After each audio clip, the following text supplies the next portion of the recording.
Hi, these are some of the primitive bowfishing spools that I make. I make two types.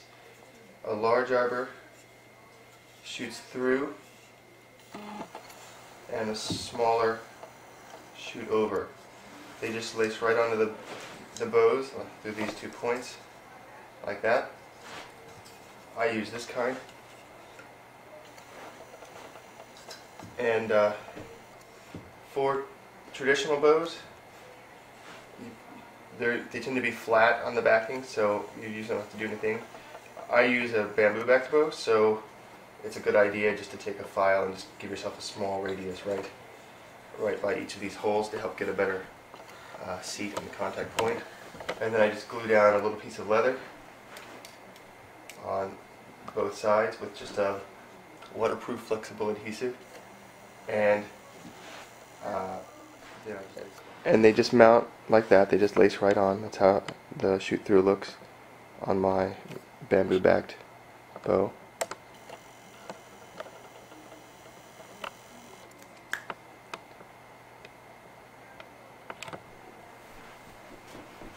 You can see I use a little bit of short string, probably should use something a little longer.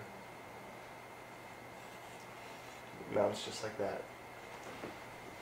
It's very stable, it's not going anywhere. Your arrow line just winds right around the outside of the spool, and then the last wrap goes under this little plastic clip, just a line keeper. Otherwise it'll completely de-spool if you aim down, or can.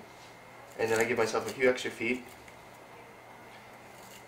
cut that, tie that to your arrow, and then when the shot's fired,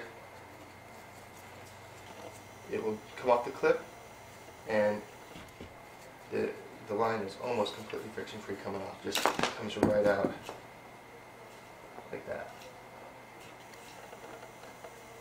They hold more than enough line for most bow fishing, and I only finish them to 100 grit sandpaper.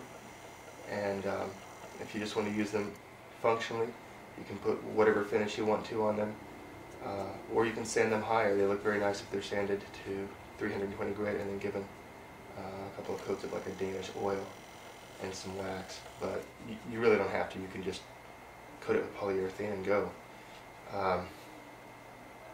If you're going to use them for large game, like really large fish, I wouldn't suggest tying off to the spool itself. I would tie to a float and then just wrap around the spool, and in that way it will come completely free, and you just track down your float and fight in the fish that way. So I turn these from recycled wood, just logs. I harvest my own lumber, urban lumber it's called, and because they're so large, sometimes they may have these little hairline ingrain cracks, but I stabilize them with super glue. If they've got those, they don't all have them. Sometimes it happens. They all vary a little bit.